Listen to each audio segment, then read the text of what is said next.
All right, welcome everybody to another Friday night episode of Keto Rocks. We are your host. I'm Jim Hobbs, and to my left or right, whichever direction he's at, is Brian Damage Forsythe of Kix, better known as the Carnivore for the ages. And he's got his new Coffee Talk shirt on, representing Coffee Talk. There you go. I just got that this week. Awesome. Reminds me of an old shirt I used to have. Back the old concert shirts with the black and white jerseys like that. I miss those days. Yeah, those are always my favorite. If I'm at a concert, I'm more likely to buy one of these. This style, I like it. Yeah, I definitely remember it. My first concert I ever went to was actually ACD. No, was it? Yeah, ACDC at the Cap Center. Your first And, concert. Wow. my first concert was ACDC at the Capitol Center. I And think you might have told me which tour. it was for those. I think it was for those. No, it was Back in Black. It was Back in Black.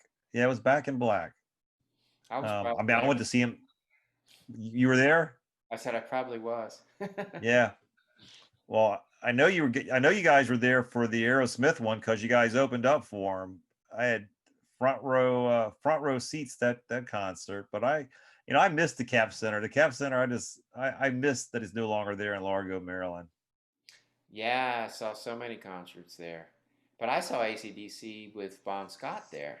So Did you really? Yeah, I did not see.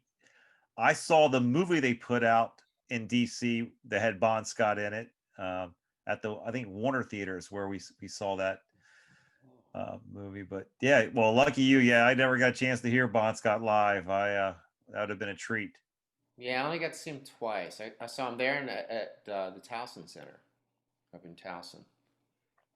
Yeah, I remember ACDC when they came out with what is their album? I remember going to, we went to Steve and I went to Mexico on a Spanish trip from high school, and we were down in Mexico, and we were looking for music that we could buy to listen to, and we found a bootleg, or not a bootleg, it was ACDC If You Want Blood You Got It cassette, and we listened to that yeah, and we listened to that, and then when Bon Scott died, and then when they brought in is it Brian Johnson? Brian Johnson. Yeah. And they went to tour. We got to go see them, and they did put on quite a show. I was blown away by Angus's energy. Yeah. Yeah, So he's great. he covered a lot of real estate on that big stage. And he's such a little guy, so he was really stepping it. But yeah, well, what other concerts you see in Cap Center? So the Cap Center, we'll reminisce a little bit. What other great concerts did you see? Did you see Ted Nugent open up for Van Halen at the Cap Center? Nah, I never saw Van Halen, but I did, one of the earlier concerts I went and saw there was the Eagles. Um, right after one of these nights came out, so it was like 1975, and that back then concert tickets were $5.50. I still have the stub to that one. And Wow. Linda Ronstadt was opening, so got to see Wow. Linda Ronstadt and the Eagles for $5.50. It's like, what a deal! And that's back when you had to go buy the tickets at Ticketron at the Yeah, Hex around here. Yep. yeah, yeah. I saw Fleetwood Mac when Rumors was out, like at their peak. Right. And, man, I saw so many concerts down there. I saw Jeff Beck. I saw Stevie Ray Vaughan. I saw ZZ Top. Of course, Eric Aerosmith. Clapton. You know what? I don't think I've ever seen Eric Clapton live. Yeah, I not only did he play at the Cap Center, I had an event right there at that Marriott. I think it's in Greenbelt, I think Greenbelt Marriott, which is right by Largo. And I remember going to an event, and out the door was Eric Clapton. Get on his bus, Wow. and Did you get to so meet him? I did meet him. I just said, hey, wow, Eric Clapton. And I said, wow. He goes, hey, and he just shook my hand, talked for a few seconds. He got on the bus, and I was Wow. like, wow, I got a chance to meet Eric Clapton. I was back then he had just written. It was right after he had written Cocaine. So Wow. he was riding high. I mean, with the song, uh, but but yeah, that was a treat. I'm trying to think who else did we get a chance to see there at the Cap Center that really blew me away. That was really good. I saw Frank Zappa. Did you? Oh, that's I did not see Frank Zappa. Yeah, that was pretty cool. Yeah, what year did they finally? What year did they finally demo Cap Center? They brought it to the ground. Was that in I the I was '90s? I was out in California when that happened. Yeah. Yeah, plenty of great memories from the Cap Center. So, well, Yeah, anyway, I was go gonna say ahead. I think I can't. I should have kept track, but I saw ACDC so many times at the Capitol Center. I mean, I Yeah, I every time. remember for those about the rock. For those about the rock, I remember the cannons coming up out off the stage, I thought that was the coolest thing as well. They, Yeah, I was there for that one. I did see Motley Crue there, and I'm not really a Motley Crue fan, but the whole yes, like we used to go that was down as a band. We just all go down and see shows, and we went to see Motley Crue and what was it? What was the name of the band? Opened for them. Wow, it's just on the tip of my tongue, and just as soon as I started to say it, it went out of my mind. Johnny Crash, which was a like an LA band, right, opened for them, and then it turns out that that guy Vic, the singer, is the guy that directed that movie that he had me in. That whatever that thing was, To Hell with a Bullet movie. right. So it was like, yeah, all these years later, I ran back into him. I remember seeing him at the Capitol Center opening for Motley Crue. I remember being out in San Diego, and I told you I was out there every other week. So I stayed at I had a place at the Humphreys on Shelter Island out in San Diego, and they had a concert venue there. They had all these big bands that came through. Well, during the week, I would just sit out there by the pool and the bar, and the bands would get there and do their sound checks and stuff. And I remember listening, I was like, "Oh my gosh, that sounds terrible." And it was Vince Neil. It was Motley Crue. They were just got back together to go on tour. And I'm telling you, and I hope Vince, no apologies. I don't mean to throw daggers at you, but man, it was god awful sounding.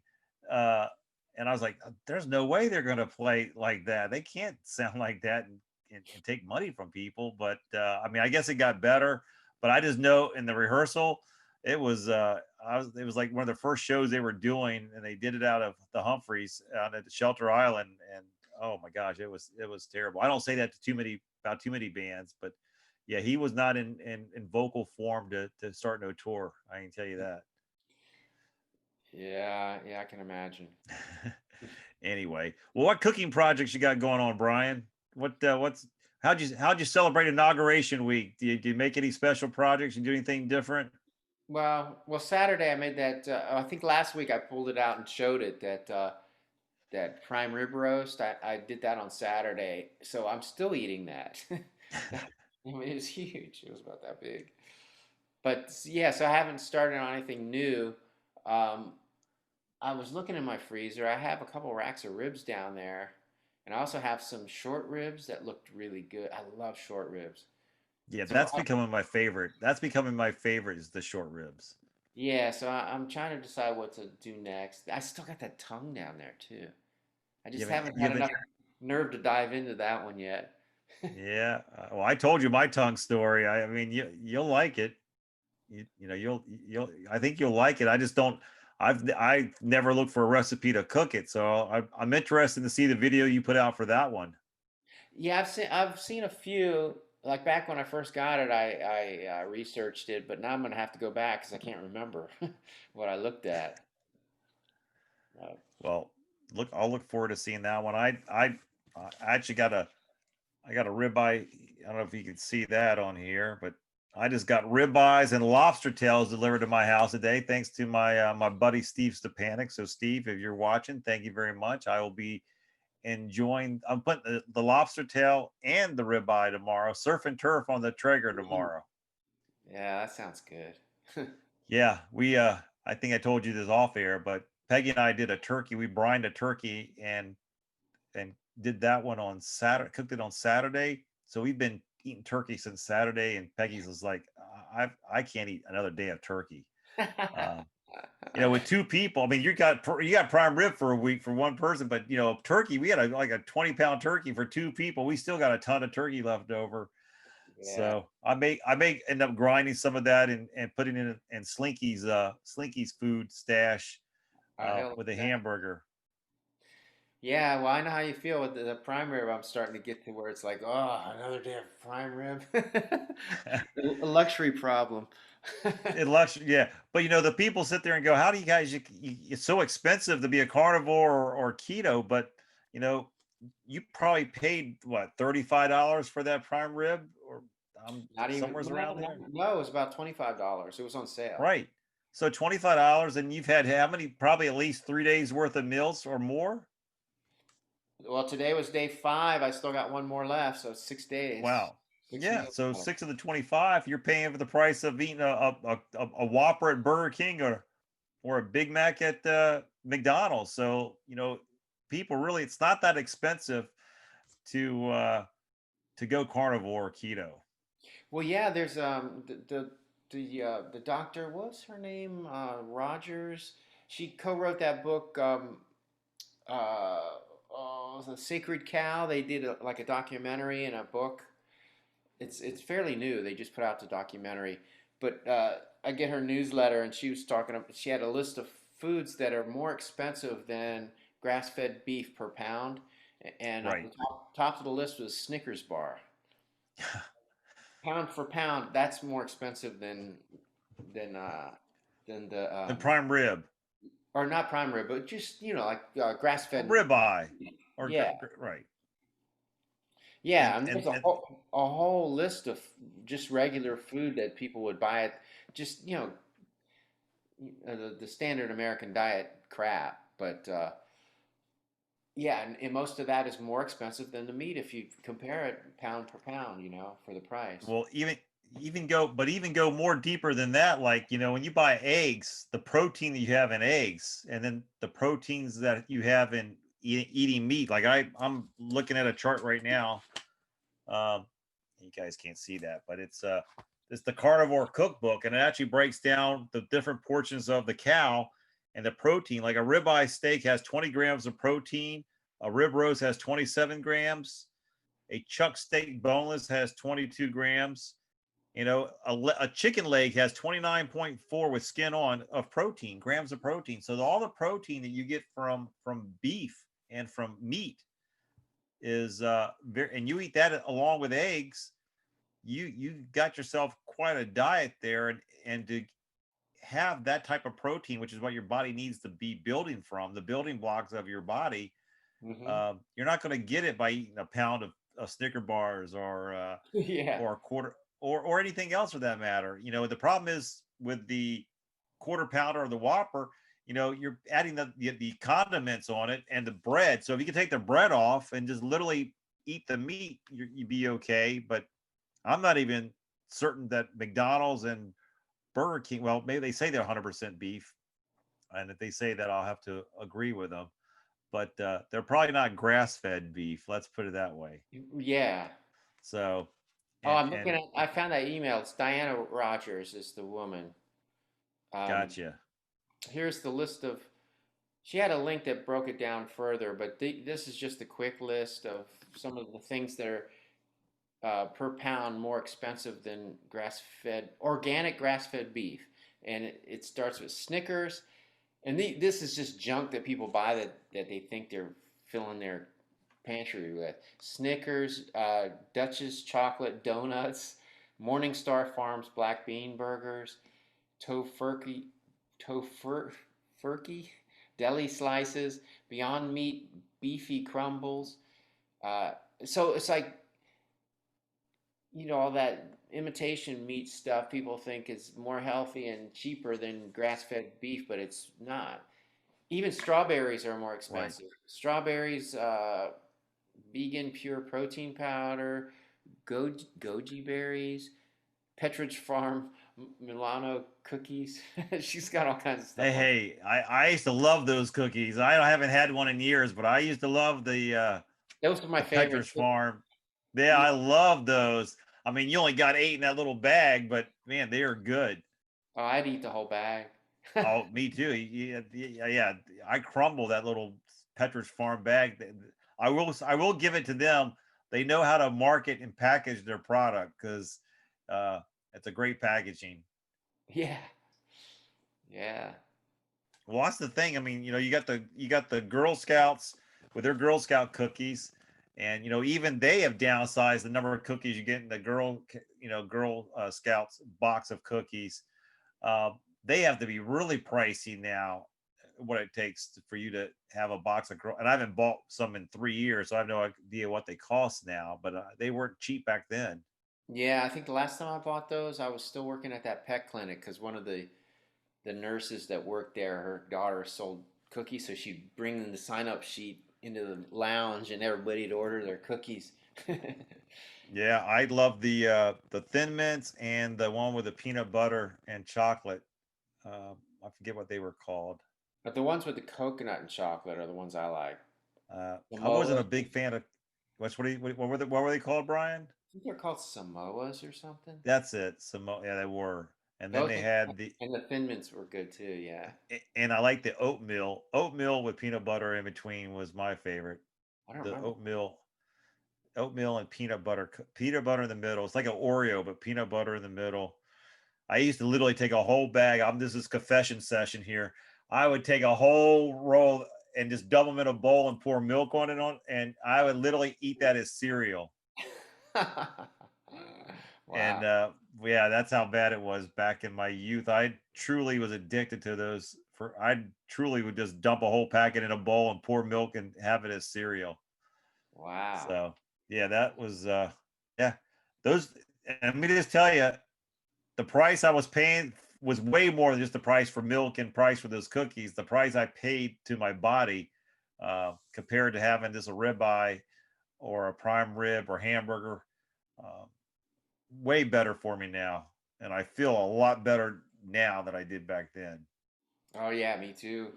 Definitely. Yeah, yeah. People don't understand just how different you feel, but I literally can see the visual difference. When I look back at my old photographs, I see how inflamed my body was. I didn't think I was inflamed back then. It wasn't even. I thought in my youth I was bulletproof.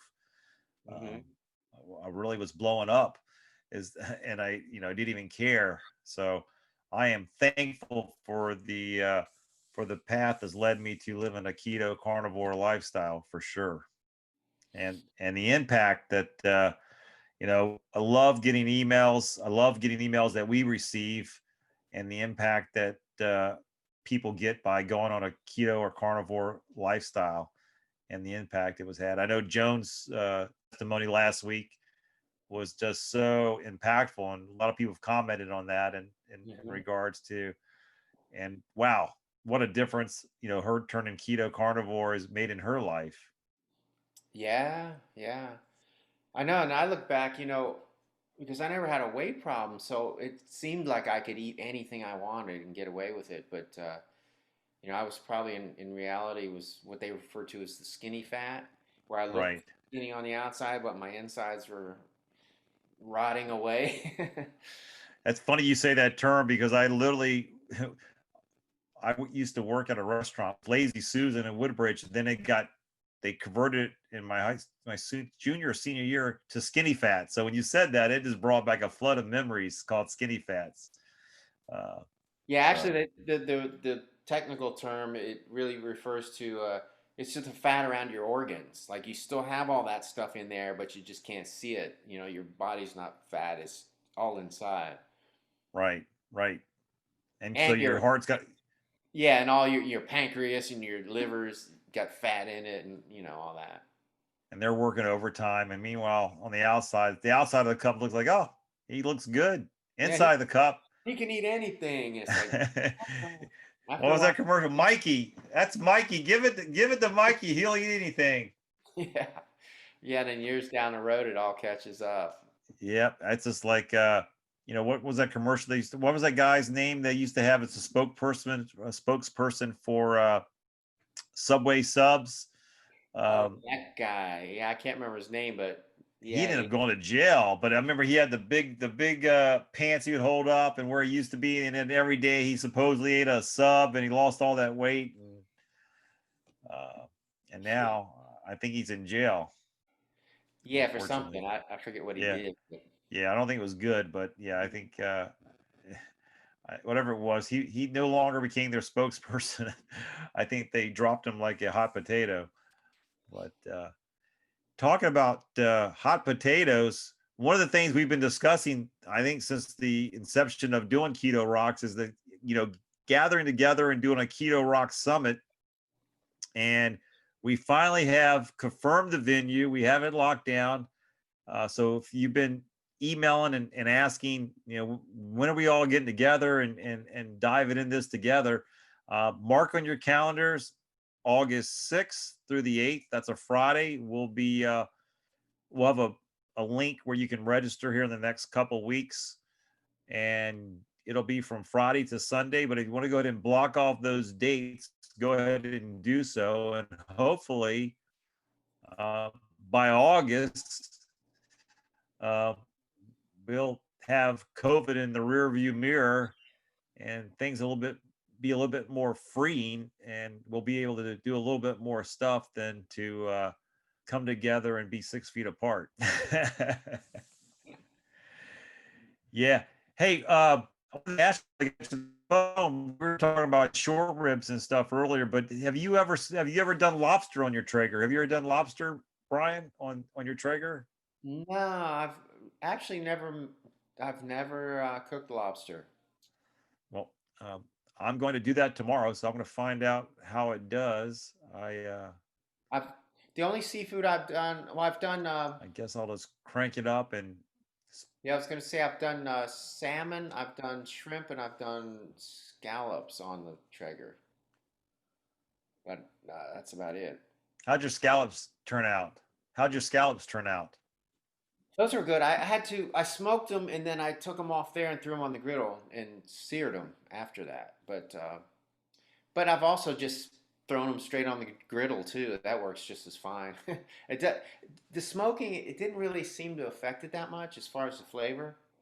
So it was a lot easier just to go straight to the griddle instead of dealing with the smoking part. Yeah, I actually like the griddle a lot. I mean, I go back and forth, especially when I want to sear a ribeye or finish up a ribeye or a steak or a hamburger. But for projects like scallops or fish or bacon, I mean, I just love using the griddle. The griddle is probably it's becoming my go-to appliance to cook stuff on.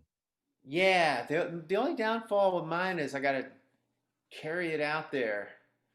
I need to put it on wheels like a little cart or something because just lugging that thing. Because now I have a lid for it, so it's really heavy. I have to lug it back and forth from my garage out to the back every time I want to use it. But it Where's is that table you built? Can you put wheels on that table you built? What's that? maybe I've not thought about it. It's actually, but the table's about right at the right height right now. I wouldn't want to mess up the Yeah. height, but I don't know, a little cart for Well, that. I think they sell. I think they sell those actually. I know.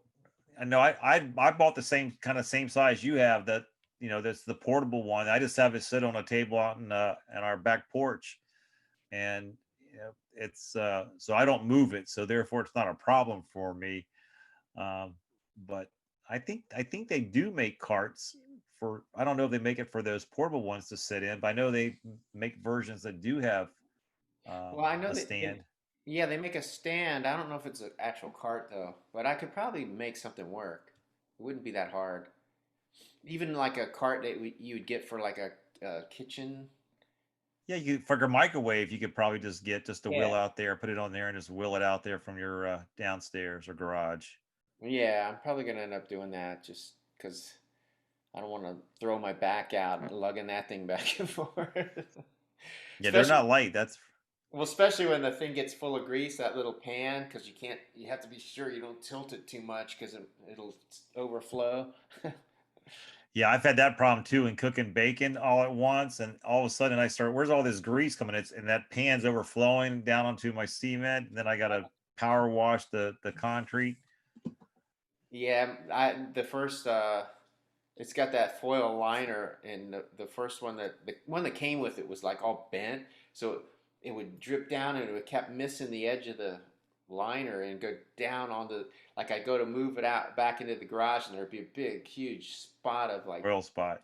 grease on the table. Yeah, I didn't know that's what was happening.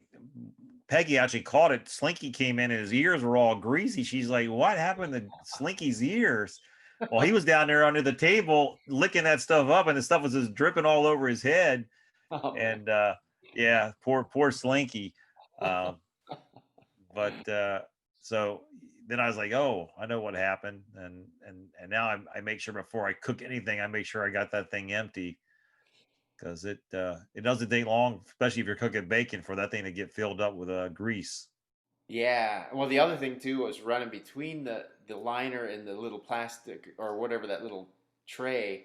It ran under there, and then it turned solid. So when I went to change it, I had to like pry it out of there, to get it out. Yeah, I've had to do that. I've had to. It's great, but you have to. I had to break out a big old heavy duty screwdriver to pop it out so I could empty it. Yeah, I was using like a paint scraper thing to try to get it out of there. So what else is happening in your world? How's your book coming along, Brian? When can people expect to see it out and where they can order it? How far out are you? Well, I don't really have those plans in place, but it's done. Everything's been transcribed, so I'm going through and doing all the corrections, and then the next step after that is I got a I've got a box of photos I got from my mother's house, but it's at my sister's house. So I have to next time I go up there, I have to sort through the photos and pick out some photos to use in the book, and also have to search for like a publisher to put the thing out. That's another step. I mean, it'd be cool if I could get it out by August for that. Do a book signing at that Oh, thing. that'd be cool. Yeah.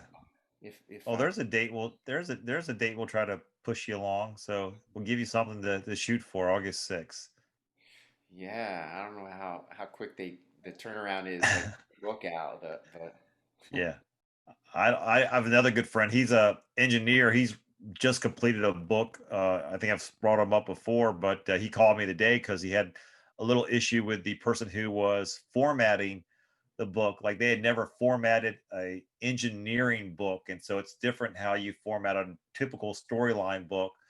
And so he was telling me that story today, and the guy basically is like, I finally just threw his hands up and said, "Look, obviously I'm not the right fit for you for this book." But he's like, "No, you're always there with me. Just, let's just work together and let's finish this job. And that way you have the experience. And next time somebody comes to you with an engineering book, you'll know how to format it and what to look for." So the guys was, agreed to that. So, was there like a and lot then of diagrams and stuff or something? yeah, I think he's got a lot of more of formulaic and equations and Okay.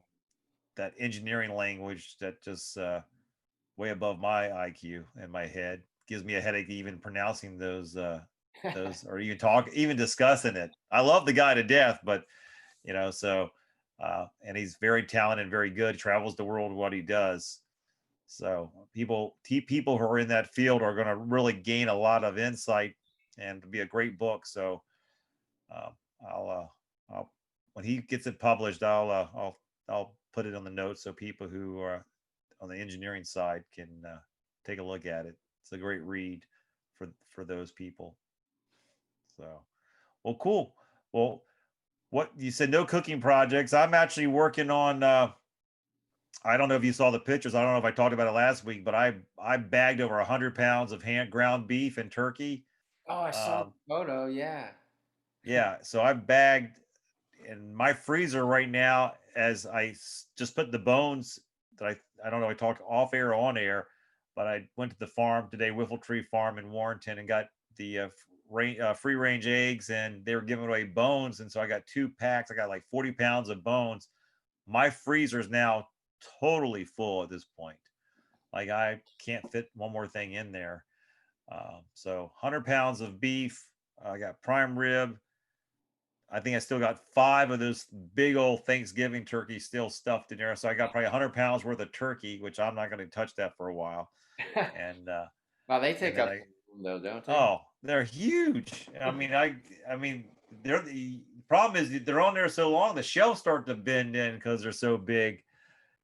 But you know, someone was asking me where I get the hamburger meat, where was it on sale? But the nice thing about having a freezer is when meat is on sale, I mean, drastically, 50% off, it's a great time to stock up because it's in your freezer, it's not going to go bad Yeah, as long yeah. as you package it properly. And then you don't have to run out to the store. And most of that hamburger is for Slinky because I mean he eats the same food that we eat. Right, yeah. Yeah, I was poking around my freezer yesterday. Yeah, I think I mentioned it before we started, but I have a couple of racks of ribs. I have some short ribs. There's a whole bunch of ribeyes down there too. And then what else? Oh, and I still have a brisket in there. Ooh, But I still have then I have a bag full of like the cooked brisket from that last brisket I made that I still have leftovers that I haven't eaten yet. That last one yeah, was the 17-pound brisket, so that was huge. yeah. That's and you still got some left over. So yeah, so you don't need to cook another one. No, no, I'm not ready for another brisket yet. But I got the tongue in there. And I got a bunch of like when I go get my eggs at that farm, they have up in the freezer extra stuff, and they have these big, I guess they're 2 pounders or 3 pounder things of ground beef. So I've got a bunch of those on the door down in my freezer. I got ground beef and ground pork, like I used to get one of each every time I go there. So I got a bunch of those. Oh, and I've got my bone broth cooking. Oh, It's gonna be done. Well, it should be done now. I should probably turn this off, in fact. But let me see if I can open it here without making a mess. It's got the fat on top. oh, that's good when it rises to the top and skim that off. Yeah, Yeah, the thing is, I don't normally skim it. I just leave it there and then reheat it and drink it. no, I'm with you. Now, you typically put it in, you store it in mason jars, or do you? How do you store it? Which containers do you use? Yeah, I have a whole collection of jars up here, if you can see, like these smaller ones, and Gotcha. that'll be like I can get like 2 days worth out of that, like drinking it in the morning, and then I also have these bigger size ones too. So, but this is kind of as you can see, it's a smaller batch. It doesn't go all the way up to the top, so I'll probably just put it in the small jars. Now, do you just drink it solo on its own, or do you use it for cooking with other projects? I mostly just drink it, like put it in a mug and reheat it in the microwave or something. But every once in a while, like say if I want to make a sauce or something, and I have some of that stuff, I'll use that. I'll add what do I add? Like cream, heavy cream to it, or maybe some pork panko or something. Oh, and Parmesan cheese, and make like a little sauce out. Ooh, yeah. I love using. I use it to as a base for making au jus. If I cook prime rib, I'll pour off that grease from the prime rib or that fat from the prime rib, and put some salt and pepper, and just kind of stir that up. And oh my gosh, that's delicious. Talking about bone broth and salt and everything else. How's your headaches? How's that been for you this week?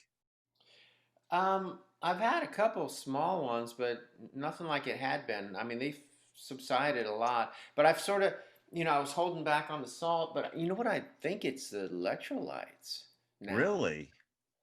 Yeah, the last time I took those mineral drops, it just like 15 minutes later, I was like going, oh man. So I don't know what it is. But there's also some kind of like a sinus thing up in there too that's been going on. It's like this combination of things, and I can't pinpoint it. I know Peggy's having some issues with this. She's like our thermometer, not a thermometer, our thermostat tells us what the humidity is both outside and inside our home. And our humidity was like 28% this morning because Peggy's skin was really drying up. And she's like, gosh, the humidity. So, we got, I got the wood stove going, but we got water on the wood stove and water on the stove, just putting moisture back in the air. And I think it's taking all day. I think it's now at 44% humidity inside the house Yeah, because my things are thermostat drying out. yeah, my thermostat gives me the humidity thing, and mine's usually somewhere in the middle, in the 40s somewhere.